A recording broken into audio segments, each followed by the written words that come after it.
So we live in a country where when something happens, we tend to talk about it in the heat of it. But after some days or weeks, we forget about it. We hear most of the times people saying that, in Ghana, dear, when something happens, what people talk about it, the media people will take their cameras, their microphones, and then they go there. They will be videoing, interviewing people, and then for some time, they stop talking about it. And as soon as the media stops talking about some of these things, they die off. As a result of this, a lot of people are suffering in silence. And that is why MediaTek Africa's Unheard Voices is here. You know what we do? We amplify the voices that the world ignores. Do you remember Appiatse? Yes, Appiatse. In the Western region. 3 years ago, something happened there. An explosion. That was not the fault of the people over there. But as we speak today, the people over there are suffering. We heard the government then make many promises. A lot of people made donations, expecting that the explosion that was caused by Maxam, a company that was carrying its explosive elsewhere, accidentally, something they said a truck driver or a motor rider or something like that collided with the truck driver, and then boom, all of a sudden, many people were injured. 17 lives were lost, including a 15-month-old baby and an 80-year-old woman. A lot of people died. Breadwinners left. People lost their properties. Things that people have worked for all their years went off just a minute or a second. And so everyone was expecting, just as we saw a lot of people, a lot of Ghanaians donating, giving out to help these people rebuild their lives. But as we speak today, is the situation as good as we would expect them to be? Are they living like they were living before the explosion? Or things have changed? The Unheard Voices team traveled to Appiatse to go and see what is happening there. My brothers and sisters, when I went there, I felt the people's pain. If I were to be in their shoes, if I were to be a victim of Appiatse, my dear brothers and sisters, I don't think I would be happy. If I had a relative at Appiatse as we speak, I think by now I would be shouting, we want justice, we want justice, we want accountability. Yes. And that is why Unheard Voices is here.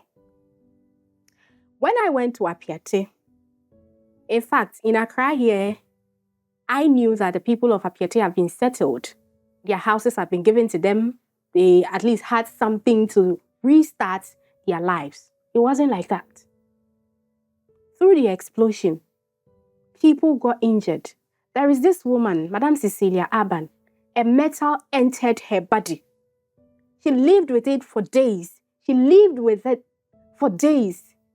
She had to undergo at least 2 surgeries to get the metals in her body out. As we speak, she cannot do the things she used to do anymore. How do we expect that woman to live without compensation? People, old women, children had their own share of the Appiatse explosion that was not caused by them. There is this old woman who said she even cried. She cried. In fact, she wept. She wasn't weeping because she got hurt in the explosion. Yes, she said she lost a child who was a breadwinner. But I felt the woman's pain when she started telling me that her nakedness was bare. The whole world was watching it. An older woman of her age wouldn't under any circumstance put her nakedness out there. But through the explosion, her nakedness came to bear. It was a good Samaritan, she said, covered her with a cloth. And so I asked, if it had not been that woman who came there on time to cover that woman, I don't think by now she would even have that courage to tell me what happened to her. If she were to be your mother, your grandmother, I think by now you would be shouting, justice for my grandmother in Appiatse, justice for my grandmother, she was a victim, justice for my mother, she was a victim. You are quiet. Perhaps the cameras are no longer there, so you don't care, or you don't even know. You've not heard about what the people are going through 3 years on. There is this thing bothering me that I also want to talk about.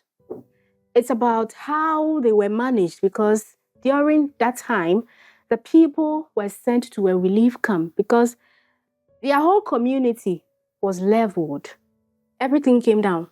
Their homes, the shops, everything came down. So they were all moved from that place. Some went out to rent. Some who were there, and if I were to be there, I would be expecting that at least those donations that were coming in, a chunk of it will be given to the people. But Maame Amadoma says 200 cedis each was given to her 7 children. So, a widow with 7 kids, who has also lost a son, who was a breadwinner, now being given 200 Ghana cedis for each child. So 200 times 7, which will be 1,400 Ghana cedis for a widow who has also lost a son, who has lost everything, her properties, everything through that explosion. Now, she and the children will have to survive on that 1,400 Ghana cedis. No room, no house, so we shouldn't make it be a norm in this country that when something happens, in the heat of it, we talk about it because the cameras are there, because the microphones are there. And when the cameras are taken out of those places, we forget about them. It could be your turn. It could be you. It could be me. Maybe today is the people of Appiatse. Tomorrow, it could be you. It could be where you are. So, if we don't speak out in situations like this, if we don't be each other's keeper, if we don't go back to reassess situations like this, my brothers and sisters, we are going to suffer as a nation. Today is the people of Appiatse. But have you asked yourself? It could be you. It could be me. So sometimes when the cameras leave, let's just cast our minds back and then ask ourselves, 2 years ago, 3 years ago, 4 years ago, this situation happened here. How are the people faring? How are authorities treating those people? How are authorities handling those situations, the aftermath? Because we will wait for another thing to happen. Then we start to say, oh, it happened 10 years ago. It happened 3 years ago. History has repeated itself. History has repeated itself. Must we always wait for history to repeat itself? No. Certain things, we have to grab the bull by its horn.